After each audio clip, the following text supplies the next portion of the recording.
दर्शवली आहे. हंता विषाणूचा प्रादुर्भाव असलेल्या MV होंडिएस जहाजावरून प्रवाशांना बाहेर काढण्याची सुरुवात झाली आहे.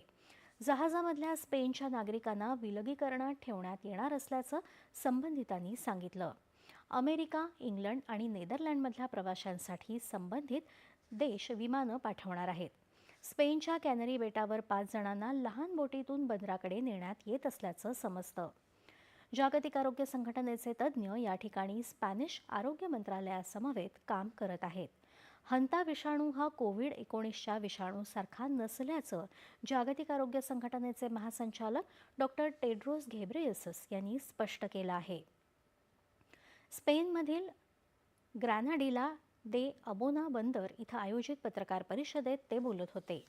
हंता विषाणूनं बाधित झालेल्या क्रूझ जहाजाचं आज आगमन होणार आहे. कोविड-19 संदर्भातील लोकांची चिंता स्वाभाविक आहे, कारण त्या महामारीच्या कटू आठवणी अजूनही लोकांच्या मनात ताज्या आहेत.